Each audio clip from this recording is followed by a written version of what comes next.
Yang terhormat Ibu Puji Rahayu, Sarjana Pendidikan SD selaku Kepala UPT SD Negeri 23 Gresik yang berhalangan hadir, Bapak Ibu Guru beserta staf UPT SD Negeri 23 Gresik yang berbahagia.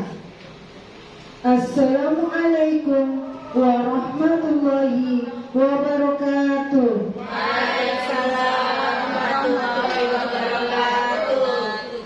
Selamat siang dan salam sejahtera untuk kita semua. Bismillahirrahmanirrahim. Kegiatan seminar pengimbasan pendidikan guru penggerak Angkatan 6 Sabtu 12 November 2002 dimulai. Hadirin yang terhormat, puji syukur kita panjatkan kehadirat Allah Subhanahu wa Ta'ala, Tuhan yang Maha Esa. Karena berkat rahmat dan ridha-Nya kita dapat berkumpul di sini guna mengikuti acara pada hari ini. Sholawat seiring salam kita sanjungkan kepada junjungan kita Nabi Muhammad Sallallahu Alaihi Wasallam. Semoga dengan bersolawat kepada beliau kita akan mendapatkan syafaatnya di yaumil akhir nanti. Amin ya rabbal alamin.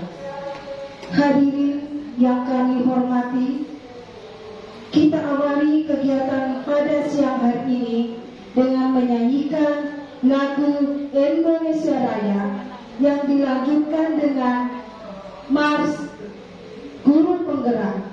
Hadirin dimohon berdiri.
Dilanjutkan dengan lagu Mars Guru Penggerak.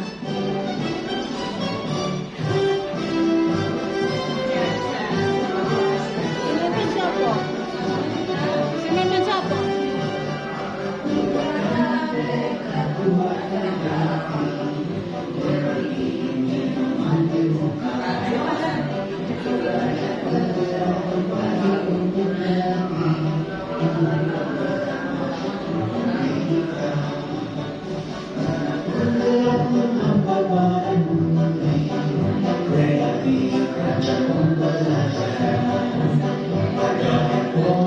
dan prestasi, lahirkan profil belajar Pancasila. Belajar bergerak berbagi untuk negeri, kita menjalin kolaborasi. Belajar bergerak berbagi untuk negeri, demi bakti pada Ibu Pertiwi.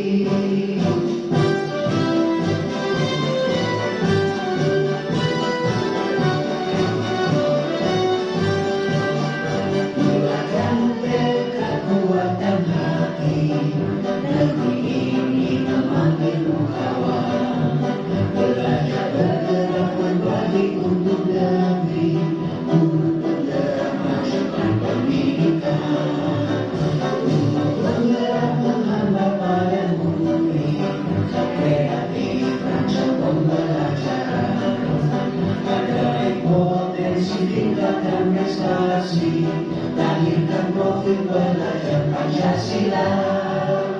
Belajar bergerak berbagi untuk negeri, kita menjalin kolaborasi.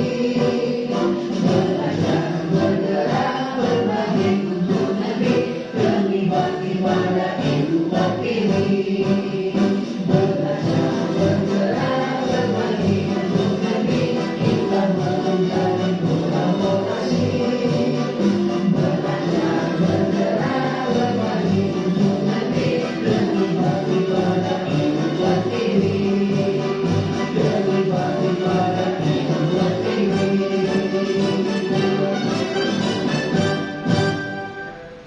Hadirin dimohon duduk kembali.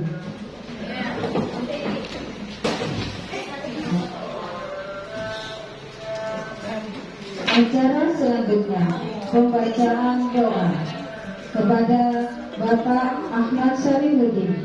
Dipersilakan.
Terima kasih kami sampaikan.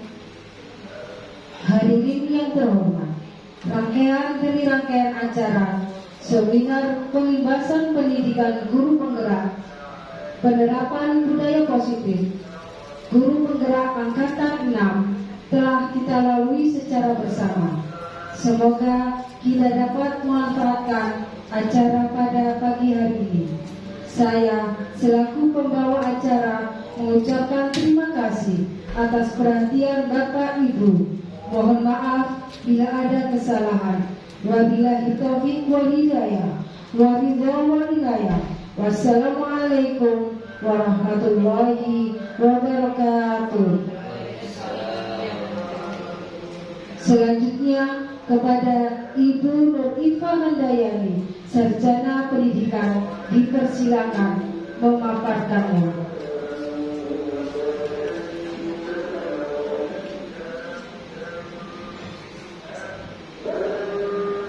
Assalamualaikum warahmatullahi wabarakatuh. Waalaikumsalam warahmatullahi wabarakatuh.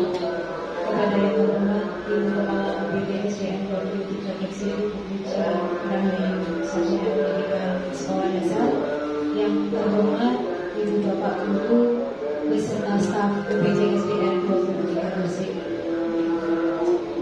Bapak Ibu, saya mengucapkan banyak terima kasih atas kedatangan Bapak Ibu untuk menghadiri pembahasan pendidikan calon guru penggerak budaya positif pada siang hari ini.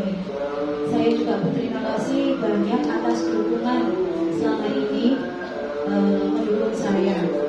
Kemudian Bapak Ibu, saya adalah calon guru penggerak angkatan 6. Selanjutnya ada angkatan selanjutnya angkatan 7, 8, 9 mungkin selanjutnya yang berminat monggo dipantau SIM PKB-nya. Siapa tahu ada yang berminat, dipantau saja SIM PKB-nya. Nanti ada petunjuk bagaimana cara memasuki menjadi calon guru penggerak selanjutnya. Karena nanti kalau jadi calon penggerak itu calon guru penggerak banyak ilmu yang akan kita dapatkan. Saya lalui selama 2 bulan ini, masih kurang 4 bulan. Saya juga minta doanya biar kuat sampai selesai pendidikan calon guru penggerak ini. Terima kasih. Langsung saja Bapak Ibu, kita mulai pembahasan pendidikan guru penggerak ini. Sekilas saya mau memaparkan sedikit apa itu PGP. Jadi PGP adalah pendidikan guru penggerak. Kegiatannya yaitu pengembangan profesi melalui pelatihan dan pendampingan. Jadi setiap calon guru penggerak itu ada pendampingan. Nanti ada pendampingan kalau Bapak Ibu mau mengikuti calon guru penggerak. Kemudian ada berfokus pada kepemimpinan pembelajaran. Jadi kita itu berfokus pada kepemimpinan pembelajaran dari kelas dulu ya. Kemudian mampu mendorong tumbuh kembang peserta didik secara holistik, secara luas, aktif dan proaktif dalam mewujudkan profil pelajar Pancasila.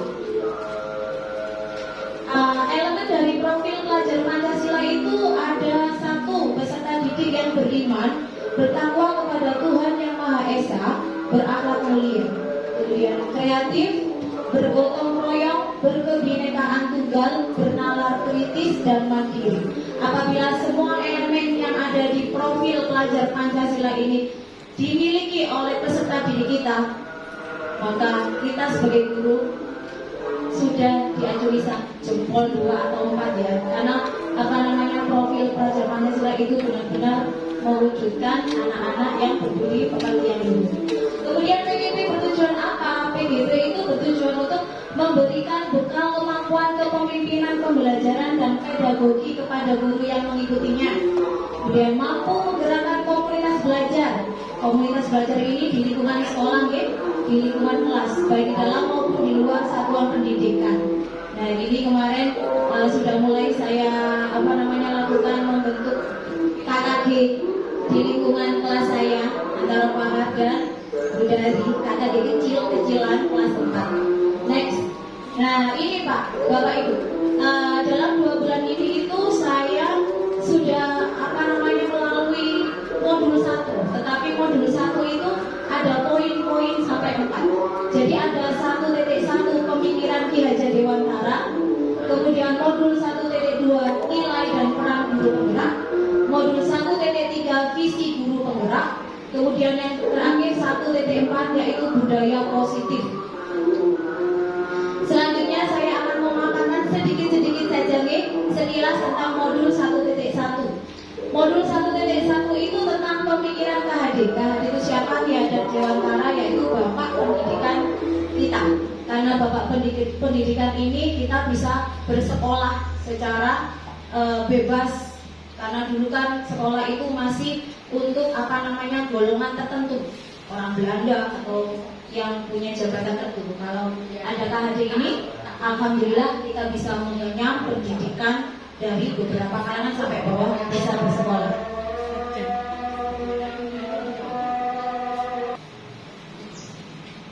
Baik Bapak Ibu, saya lanjutkan kembali ya. Jadi modul 1.1 itu tentang pemikiran Ki Hajar Dewantara. Tadi sekilas sudah saya paparkan bahwa Ki Hajar Dewantara adalah Bapak Pendidikan kita. Karena beliaulah maka kita bisa mengenyam pendidikan. Ki Hajar Dewantara itu mengibaratkan peran pendidik seperti seorang petani, Bapak Ibu. Peserta didik itu adalah biji yang ditanam oleh petani. Meskipun bijinya tidak kurang baik, kalau petaninya mahir dengan disemai, kasih pupuk, diberi disiram dengan baik, ya, maka nanti bibit itu akan tumbuh subur. Maka maksud dari Ki Hajar Dewantara adalah bagaimanapun karakter anak, dari mana dia berasal, tapi kalau gurunya bisa membawa anak tersebut untuk menjadi lebih baik, maka anak tersebut akan menjadi anak yang mempunyai profil belajar Pancasila yang sudah saya katakan tadi mulai awal. Jadi peran guru itu sangat penting, Bapak Ibu, untuk memajukan seorang anak. Next.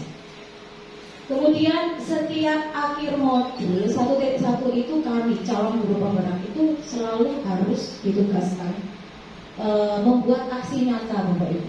Setiap aksi nyata yang saya lakukan selalu saya konsultasikan kepada Ibu Kepala Sekolah. Next. Nah, ini aksi nyata saya, Bapak Ibu.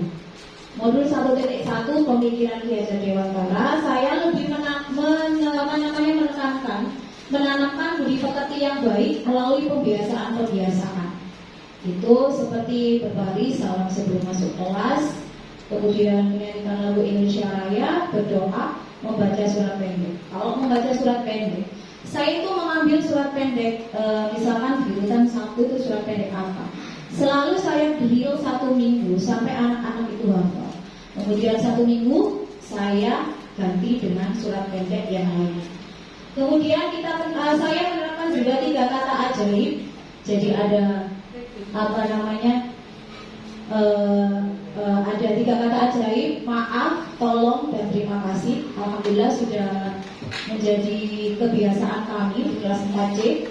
Kemudian ada pembelajaran berpihak pada anak. Saya sekali-kali itu saya bertanya kepada murid saya, mau belajar di dalam kelas apa di luar kelas? Kadang-kadang anak-anak juga pengen kan di luar kelas. Mereka ngomong, di luar kelas saja Bu. Baik, kita akan belajar di luar kelas untuk menyenangkan anak belajar di luar kelas. Tetapi sebagai seorang guru kita harus tetap jadi pamong, penuntun. Jadi tidak dibiarkan begitu saja anak-anak belajar di luar. Kemudian sesuai dengan kodrat alam, bersih berhias iman. Itu adalah kodrat alam kita. Ya, kita kan tinggal di bersih. Bersih itu berhias iman. Jadi ini adalah program yang sudah dilaksanakan di sekolah kita. Jadi saya tambahkan di program saya juga. Ada istiqosah di awal bulan, kemudian Jumat bersih, ya itu dari peninggalan Adiwiyata. Kemudian saya tambahi dengan sholat duha berjamaah, Bapak Ibu. Jadi setiap hari Kamis itu saya sholat duha berjamaah dengan anak didik saya. Kemudian langsung sholat zuhur berjamaah kan sudah biasa juga kita laksanakan. Next. Di modul 1.2 saya belajar tentang nilai dan peran guru penggerak. Nah, guru adalah manusia yang senantiasa berusaha untuk menggerakkan manusia lain. Sudah pasti manusia lain itu adalah peserta didik kita. Oleh karena itu, guru harus lebih dulu sadar bagaimana dirinya tergerak, kemudian mempengaruhi dirinya untuk bergerak. Jadi kita harus menggerakkan anak didik kita. Next. Nilai guru penggerak itu ada 5, Bapak Ibu guru. Jadi 1 berpihak pada murid. Nah ini sudah nomor 1 sudah pasti harus berpihak pada murid seperti itu. Nomor 2 reflektif, harus mau dinilai oleh murid kita. Kemudian mandiri, sudah jelas harus mandiri kita. Kolaboratif, kerjasama dengan guru teman sejawat atau wali murid. Kemudian inovatif, menciptakan sesuatu yang mungkin belum ada di sekolah kita. Kemudian peran guru penggerak juga ada 5, menjadi pemimpin pembelajaran, sudah pasti ya kita memimpin pembelajaran.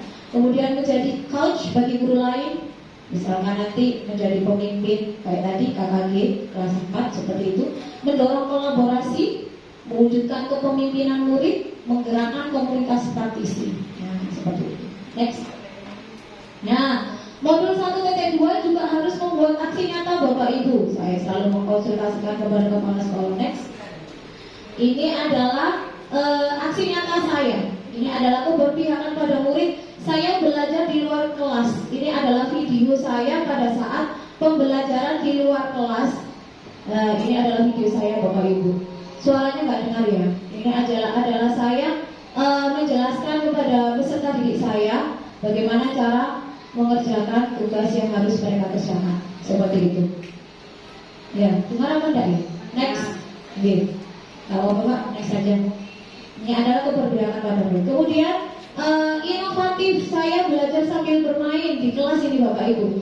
Ini saya simpel-simpel saja. Jadi matematika saya padukan dengan bermain. Nah, ini adalah matematika bermain lempar bola. Nggak dengar ya? Ini adalah perpaduan antara belajar matematika dan bermain cairnya. Ya, next.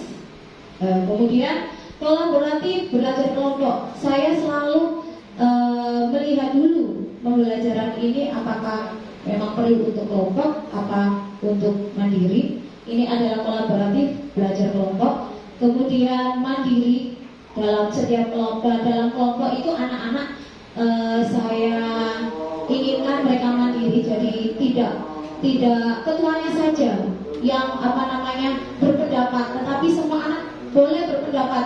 Pendapatnya harus ditampung. Jangan karena gimana jadi tidak tidak berpendapat. Kemudian reflektif. Nah, ini Bapak Ibu, saya melakukan reflektif setiap akhir pembelajaran saya. Ini tapi ada beberapa yang belum saya lakukan, tapi sudah saya lakukan reflektif ini. Dan sudah saya bukukan. Saya mempunyai buku refleksi diri. Jadi ini adalah buku refleksi diri saya yang isinya adalah setelah pembelajaran itu saya tanya kepada anak-anak, gimana nak pembelajaran bulan hari ini? Membosankan, kecepatan, atau kurang apa?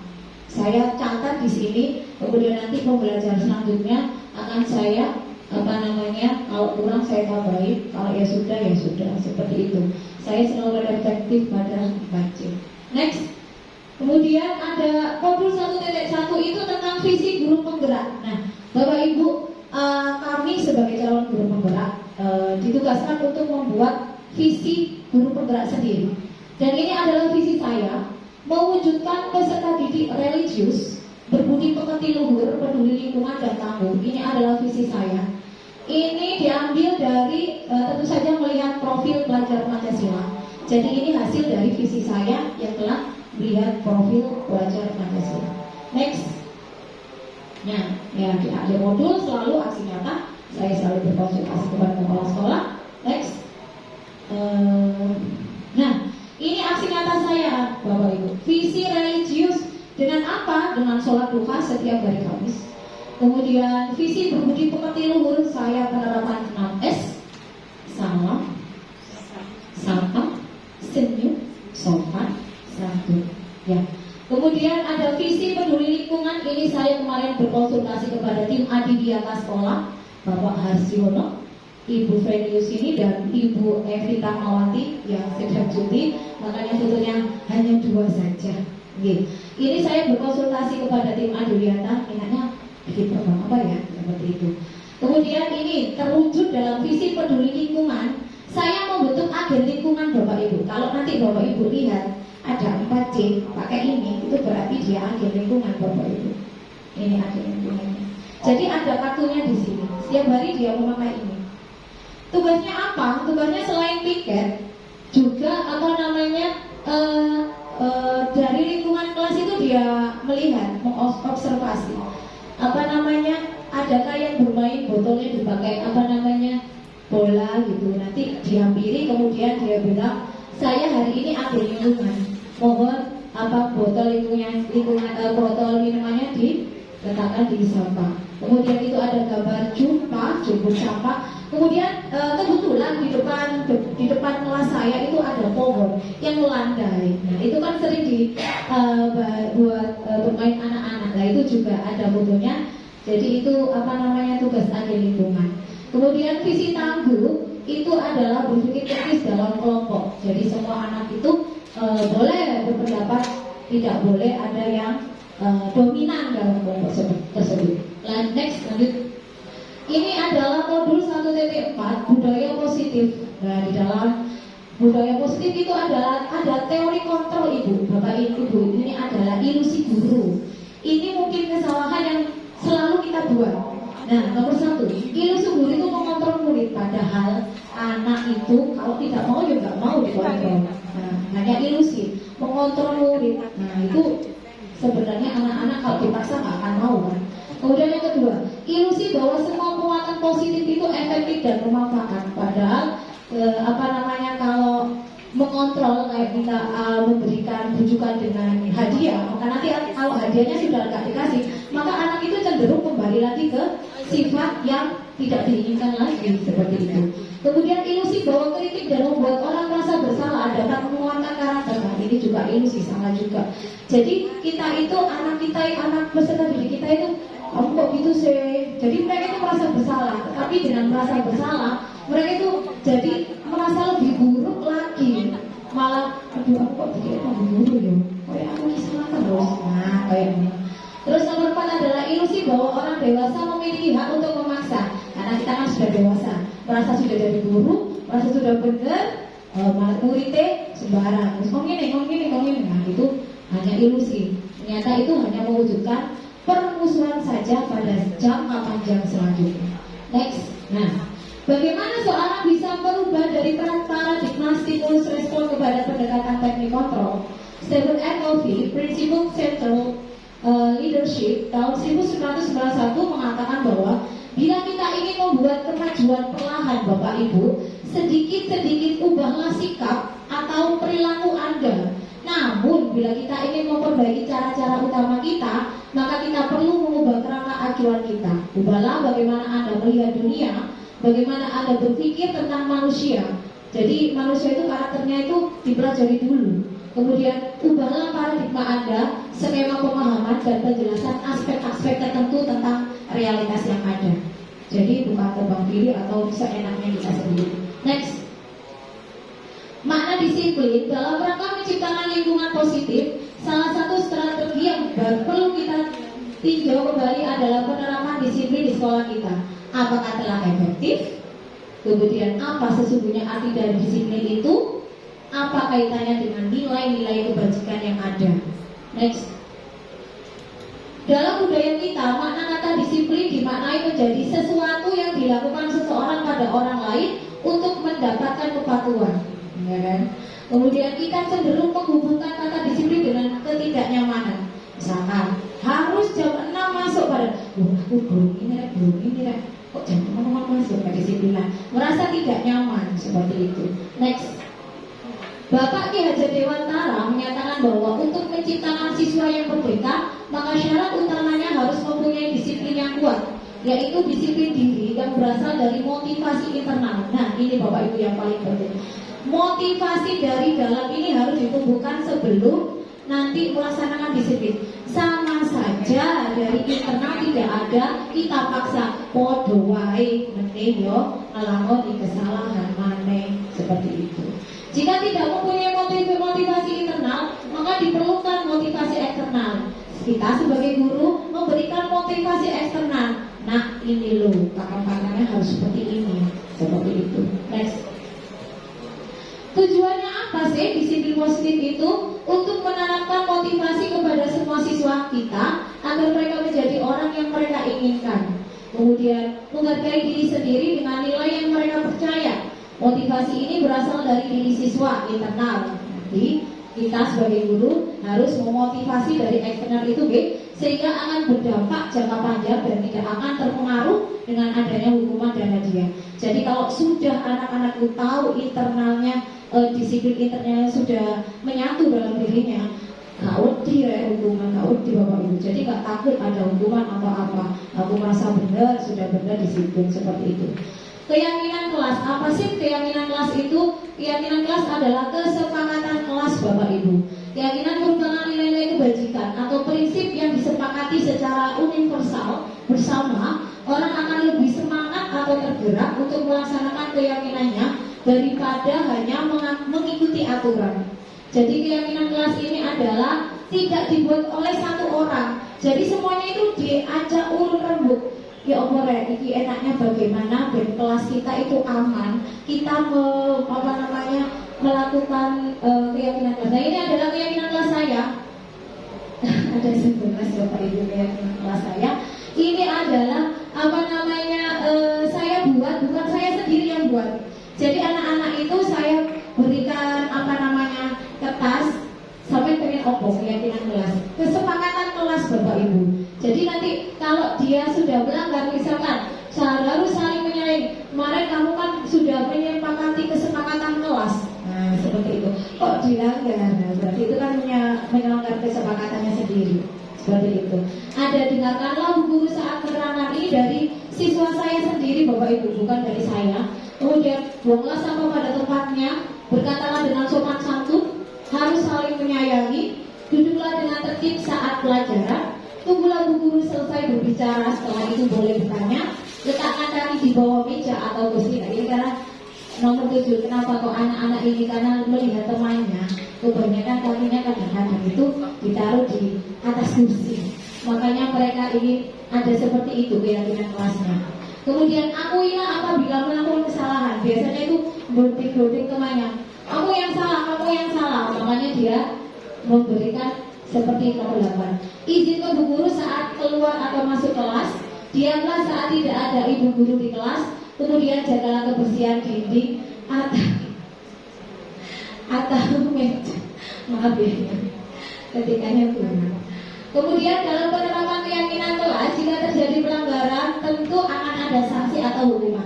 Bapak Ibu Guru, untuk hukuman ini mohon dihindari, karena dengan hukuman anak-anak itu akan menjadi dendam dalam dirinya.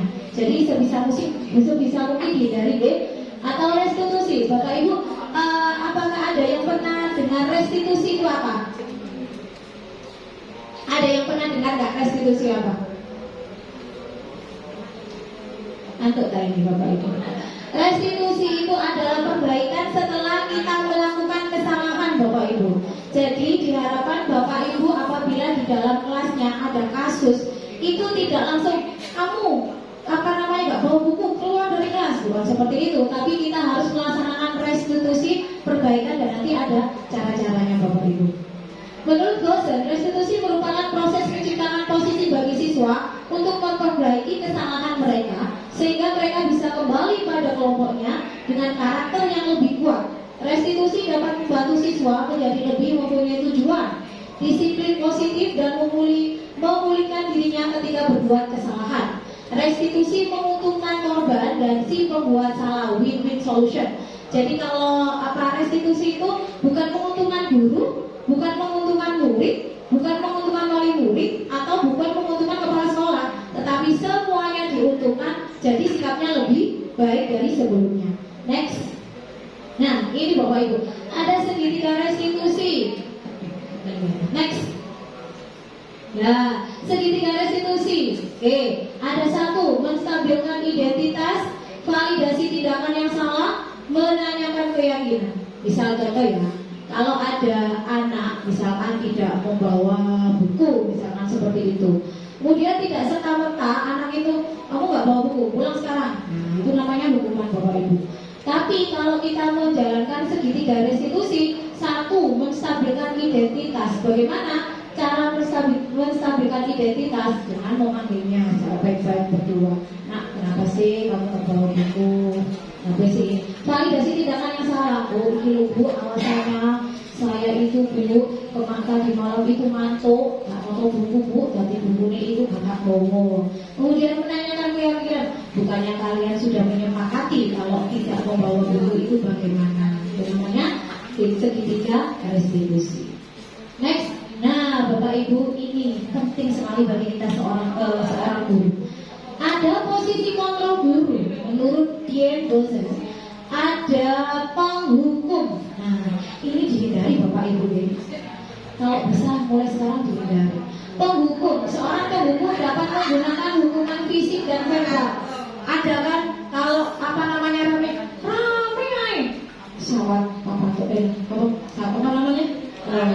harus atau penggaris panjang.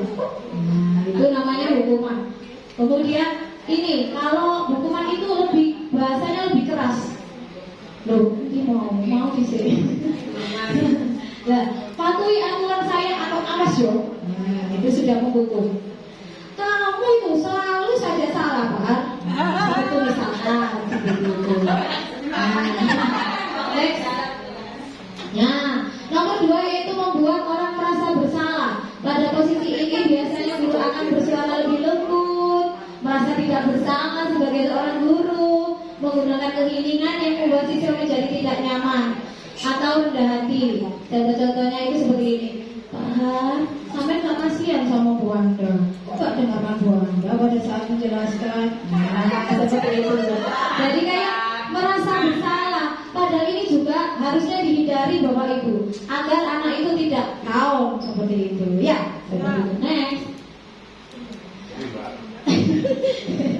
Yang nomor 3 adalah teman. Dalam posisi ini guru tidak akan menyakiti murid, tetapi akan selalu berusaha mengontrol siswa melalui persuasi. Posisi ini dapat berdampak positif dan negatif. Posisi berubah hubungan yang baik antara guru dan siswa. Contohnya, ayo bantulah ibu demi ibu ya, seperti itu ya.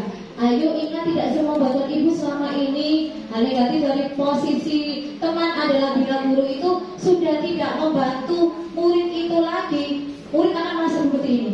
Loh, aku biar lo yo, terus dibantu terus PR, takut di apa jawab. Sekarang kok ada kok wis gak, mereka aku mana yo. Nah, merasa sudah terasing dari sebelumnya. Sebelumnya kan dianggap sebagai teman, apapun ditanya dijawab, apapun ditanya dijawab. Tapi negatifnya seperti itu, kalau tidak dijawab maka peserta didik itu akan merasa kecewa seperti itu. Lanjut, monitor atau pemantau. Nah, posisi pemantau berdasarkan peraturan dan konsekuensi dengan memisahkan hubungan pribadi. Pertanyaan yang biasa diajukan biasanya, ayo kamu telat, peraturannya apa? Konsekuensinya apa? Apa yang telah kamu lakukan? Nah, seperti itu. Kalau monitor yang memantau. Next. Nah, manajer. Ini Bapak Ibu. Manajer ini yang apa namanya? Kalau bisa untuk seorang guru, sebagai seorang guru dijalankan dalam pembelajaran sehari-hari. Jadi, manajer merupakan posisi monitor di mana guru berbuat bersama dengan murid, mengajak siswa mempertanggungjawabkan perilakunya, mendukung siswa menemukan solusi atas permasalahannya sendiri. Murid diajak menganalisis kebutuhan dirinya dan kebutuhan orang lain. Yang terpenting adalah kolaborasi dengan siswa. Kata-kata seorang manajer itu seperti ini Bapak Ibu. Nah, kayak kita yang ini, keyakinan kelas kita yang tadi sudah saya buat dengan anak-anak. Apa yang kamu yakini, jika kamu meyakininya, apakah kamu bersedia memperbaikinya? Jika kamu memperbaikinya, hal ini menunjukkan apa tentang dirimu, kemudian apa rencanamu untuk memperbaikinya. Next. Seorang manajer tidak untuk mengatur perilaku siswanya. Kembali lagi tadi, guru, iya memang posisinya sebagai guru, tetapi tidak sebagai pengatur. Bapak Ibu guru tidak menjadi yang dominan. Jadi harus melihat karakternya terlebih dahulu. Tetapi untuk membimbing, seperti yang diungkapkan Ki Hajar Dewantara tadi, kita itu seorang petani. Nah, jangan sok-sokan kan kita petani kan harus ngomong, menuntun seperti itu ya. Nah, harus membimbing murid agar dapat mengatur dirinya. Tujuan dari 5 posisi kontrol guru tadi apa sih terhadap siswa? Mencapai posisi manajer, di mana pada posisi ini siswa dapat menjadi pribadi yang mandiri, merdeka, dan bertanggung jawab atas segala perilaku dan sikapnya, yang pada akhirnya dapat menciptakan lingkungan yang positif, aman, dan nyaman. Dari seperti ini sudah bisa disimpulkan kalau posisi guru yang paling harus dilakukan adalah posisi apa Bapak Ibu? Posisi apa? Manajer. Ya. Oke, lanjut. Nah, berikut ini adalah video. Akhirnya saya tinggal video saya. Ya, bukan ini Bapak Bram. Bukan ini Bapak Bram. Itu sih. Pak Bram yang tadi loh yang YouTube. Saya mencoba membuat kasus dan saya selesaikan dengan segitiga restitusi, masih jauh dari sempurna Bapak Ibu. Monggo dipersani.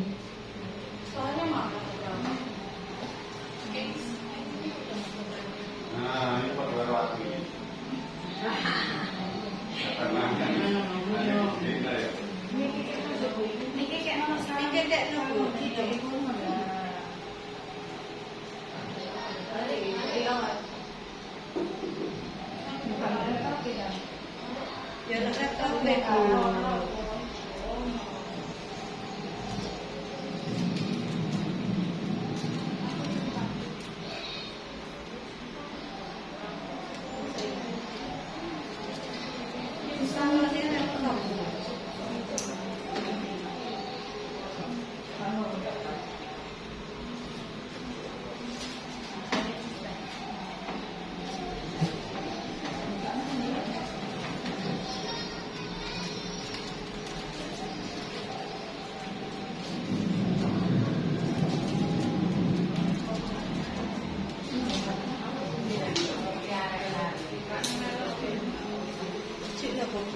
Ya, ini Bapak Ibu. Contohnya seperti ini.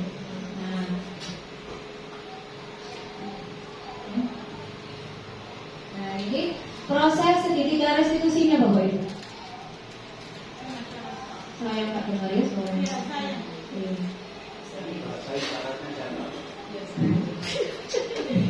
Dinikmati gambarnya saja Bapak Ibu. Wajahnya buahnya. yang saya pandang Mbak. Iya.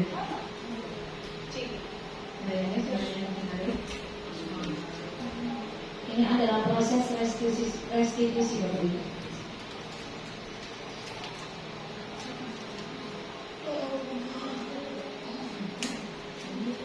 Jadi ini adalah anak didik saya.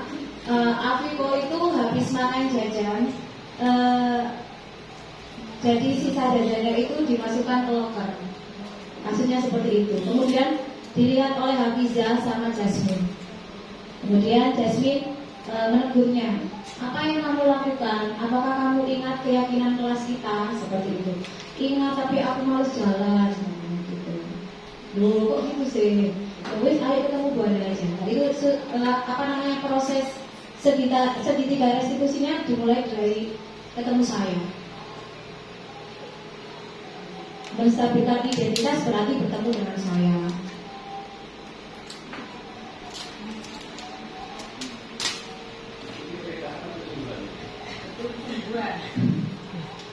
Ini adalah sebenarnya Bapak Ibu, makanya saya bikin segitiga restitusi.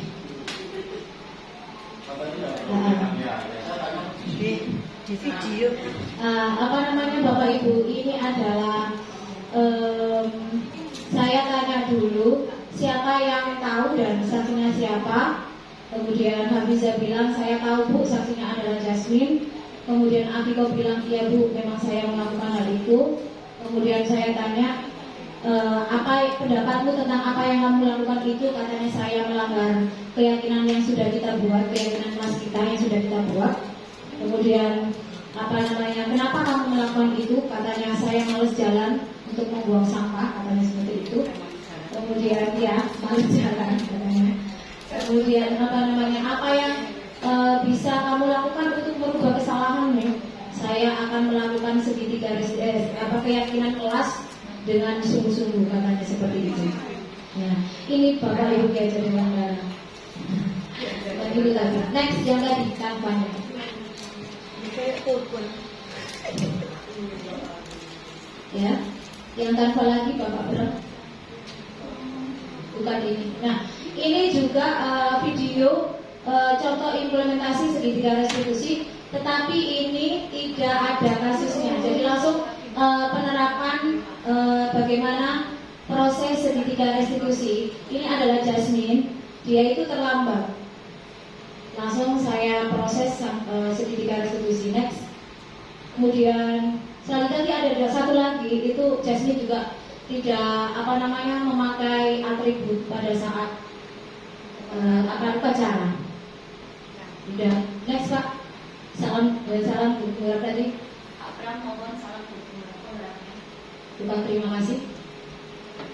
Nah, salam guru penggerak, mari bergerak kita majukan pendidikan Indonesia. Ya, terima kasih. Mungkin demikian penyampaian materi saya. Oke, silakan kalau ada pertanyaan monggo Bapak Ibu saya jawab.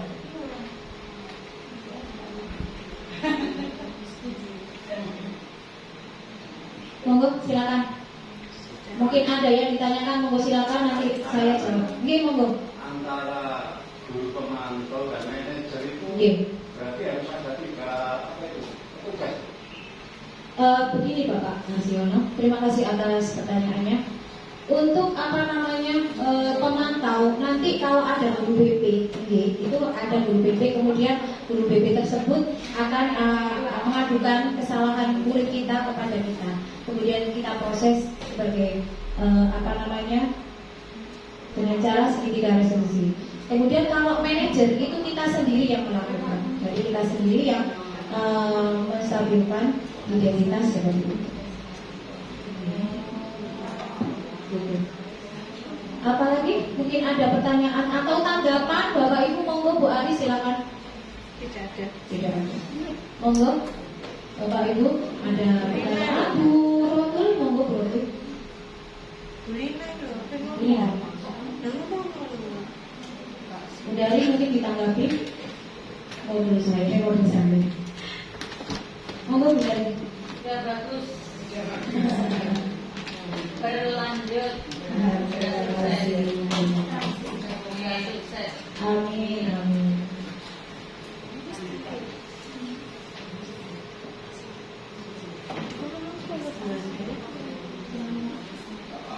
Iya.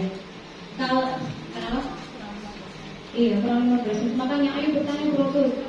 Mbak Budian, monggo silakan. Tadi katanya mau bertanya tentang segitiga restitusi atau pemikiran Ki Hajar Dewantara, monggo silakan. Bu Dia ini katanya ya, Bu Dia bagaimana pembiasaan sampai yang katanya selama ini?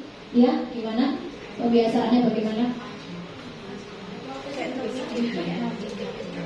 Monggo. Sharing. Bagaimana?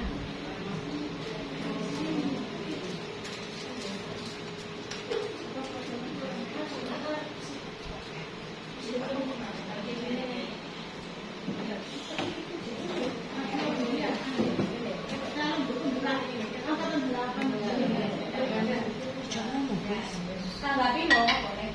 Menanggapi. Assalamualaikum warahmatullahi wabarakatuh. Terima kasih atas ilmu yang baru bagi kami dan mungkin bisa diterapkan dalam pembelajaran kita setiap hari Wanda. Sangat termotivasi kami, semoga bisa melaksanakannya. Yang perlu kami tanyakan ketika kita melakukan suatu program yang baru dengan suatu sistem yang baru pula dan kebiasaan untuk anak, mungkin 1-2 bulan itu jalan, tapi kita kepingin itu berkelanjutan. Bagaimana untuk caranya agar kita bisa menerapkan kepada anak-anak agar kegiatan ini tidak hanya untuk diterapkan tapi sudah menjadi kebiasaan bagi anak-anak. Tanpa kita paksa atau apapun itu mereka sudah terbiasa. Terima kasih itu saja biar anak-anak paham sampai ke depannya hingga akhir.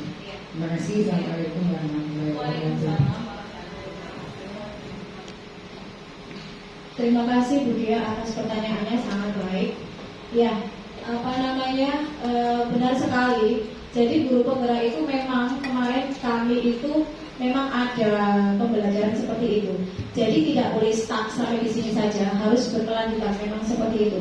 Makanya kita harus membuat visi mendatang. Bagaimana apa yang kita lakukan. Jadi tadi adalah visi saya. Nanti di samping visi saya harus mewujudkan visi saya itu, maka saya harus mempunyai catatan-catatan Bapak Ibu. Termasuk saya itu juga membuat buku lingkungan seperti ini. Kemudian saya juga membuat buku agenda.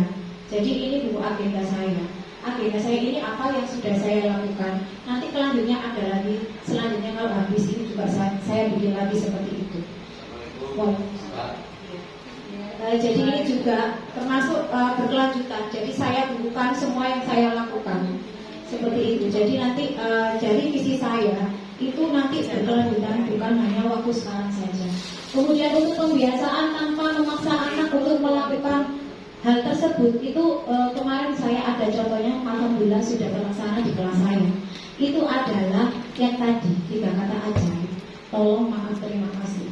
Bahkan saya sendiri yang direfleksi atau yang dinilai oleh anak didik saya. Jadi seperti ini, saya itu duduk, kemudian saya minta tolong.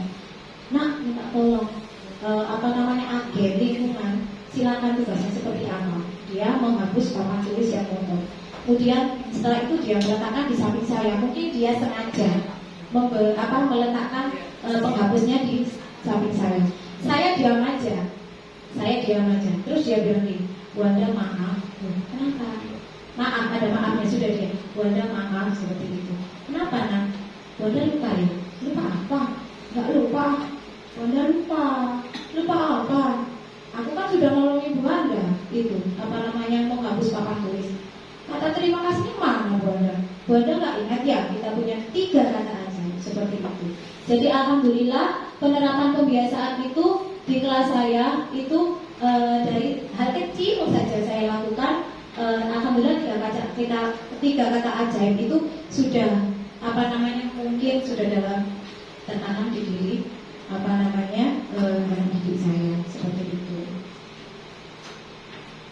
Apalagi next mungkin bagaimana dia ya Budian bukan apa. Oh Bu Titi, monggo silakan Bu Titi tanggapannya. Monggo silakan.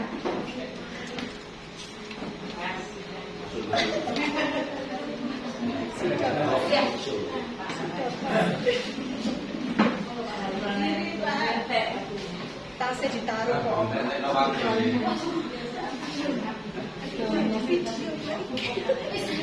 Saya depan cepat.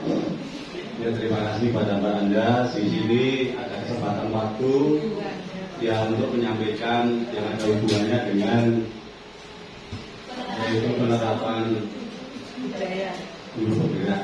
Ya, tadi sudah diterangkan yaitu berhubungan dengan yaitu pemimpin kita, yaitu Bapak Pendidikan yang pertama kali di Indonesia pada waktu zamannya Presiden Indonesia yang pertama yaitu Bapak Insinyur Soekarno, bahwa Menteri Pendidikan yang pertama adalah Bapak Ki Hajar Dewantoro.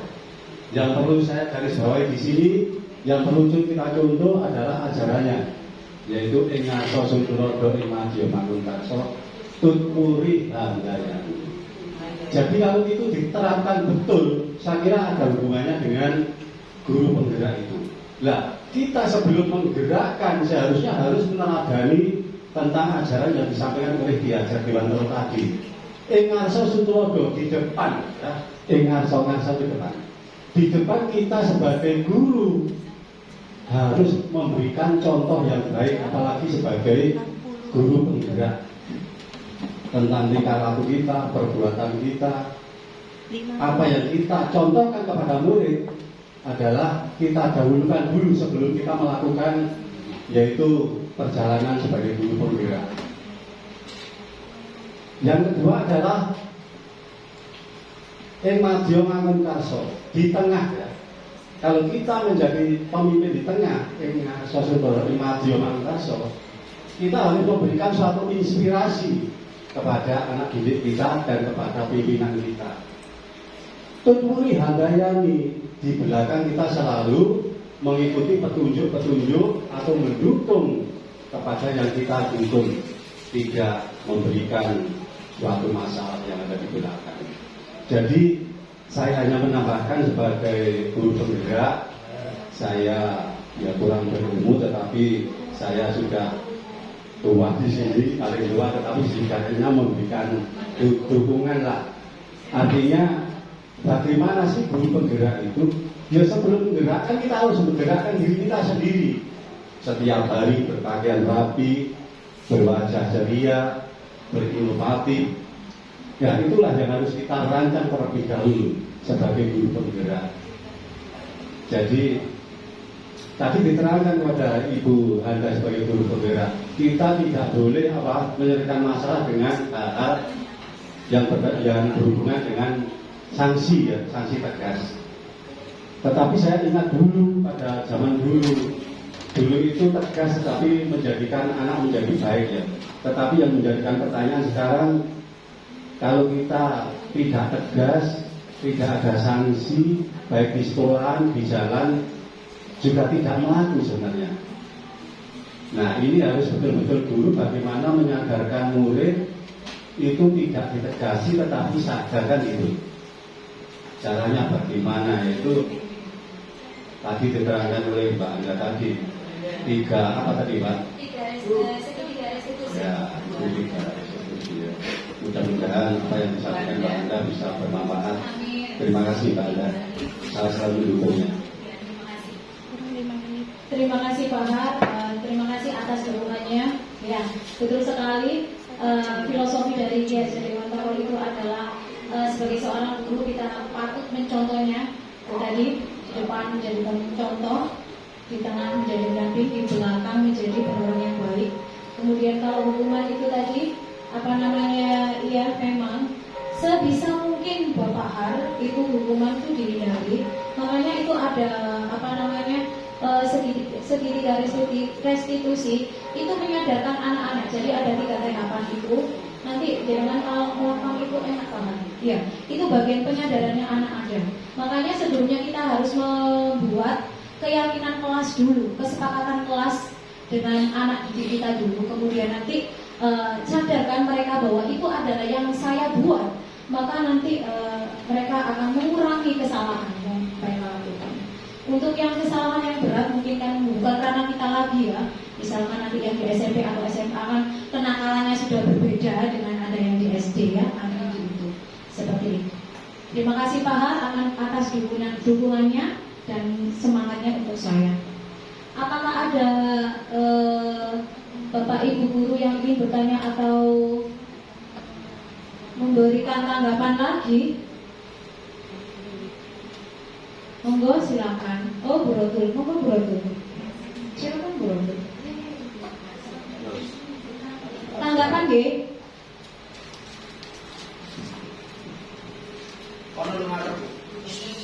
Terima kasih atas waktunya Bu Hendra. Saya rasa sudah sangat bagus sekali apa program-program yang disampaikan oleh Bu Hendra dan penerapan budaya positif yang diterapkan di kelasnya Bu Hendra.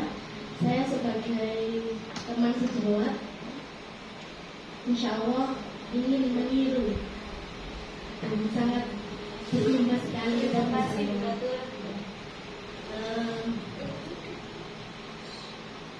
Kalau boleh yang dilakukan Bu Hendra itu juga saya lakukan kepada siswa saya. Oh, sangat boleh.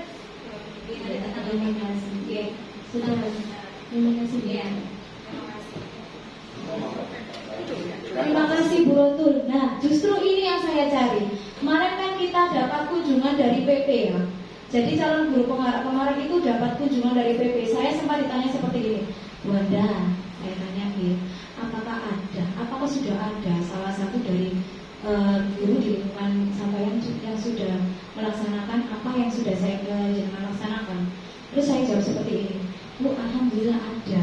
Kemarin sempat Bu Evin sebelum cuti itu ngomong sama saya gini, dah aku oleh di kelasmu membaca surat dan anak-anak itu apa lu membaca surat pendek, loh boleh sekali, malah senang. Nah, saya bilang seperti itu. Jadi itu saya jawab ke PP saya, terus PP saya bilang seperti ini, oh iya berarti sudah berimbas. Nah seperti itu.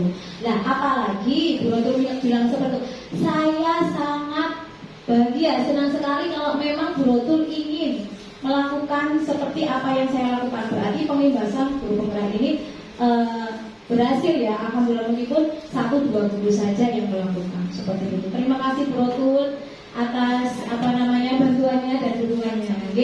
Oke. Baik Bapak Ibu guru, terima kasih banyak atas waktunya, dukungannya. Karena waktunya sudah siang, maka saya akhiri saja pengibasan pada siang hari ini. Saya mengucapkan banyak terima kasih dan mohon maaf atas waktu yang telah jangan berikan ke saya. Saya akhiri aja, tidak ada manusia yang sempurna Bapak Ibu guru. Di atas langit masih ada langit lagi. Jadi kami semua masih belajar di sini, nggih. Masih banyak ilmu yang harus kita pelajari. Saya akhiri aja. Wassalamualaikum warahmatullahi wabarakatuh.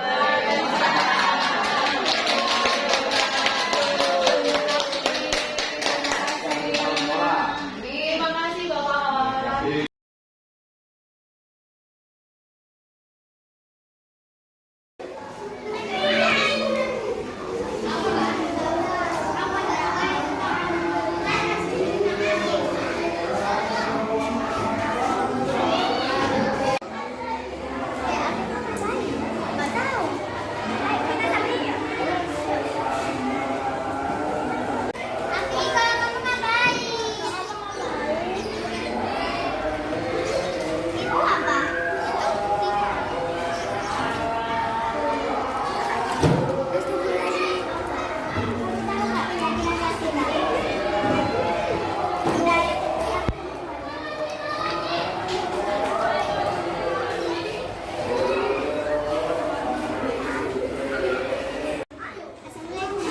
Waalaikumsalam. Ada apa ini? Buang sampah di loker. Bener aku kok. Kenapa? Males berdiri. Oke, ayo kita ngobrol sama-sama. Yuk, sebentar ya. Kenapa ini coba diceritakan? Jasmine apa? Hafiza yang menceritakan?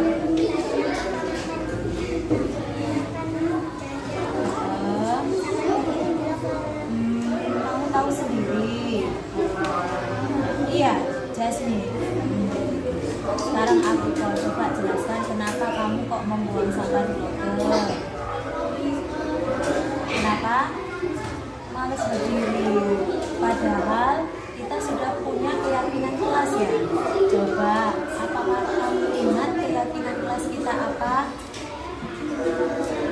Menjaga kebersihan kelas. Itu artinya apa yang kamu lakukan sesuai dengan keyakinan kelas kita apa tidak? Tidak. Terus menurut pendapatmu bagaimana untuk mengubah sikapmu yang seperti itu, Afifah? Membuang sampah pada tempatnya. Sik, ditanya Bunda. Di depan kelas kita ada tempat sampah apa enggak? Ada. Jarak antara mejamu sampai tempat sampah jauh apa enggak? Enggak. Nah, besok kalau mau makan, kamu setelah makan harusnya dibuang di mana? Di tempat sampah. Supaya apa? Menjaga kebersihan kelas. Apabila sampah diletakkan di loker akan menyebabkan apa, Nak? Kelas kita tidak nyaman, kotor, banyak nyamuk juga. Ya. Yaudah, besok tidak boleh diulangi lagi ya. Jadi kita harus melihat keyakinan kelas kita ya. Begitu pun dengan Jasmine, Hafiza, bukan Afifah saja, membuang sampah harus di tempat sampah agar sekolah kita menjadi bersih, kelas kita menjadi nyaman untuk ditempati belajar. Udah, sekarang kamu lanjutkan istirahat ya. Ya, sama-sama.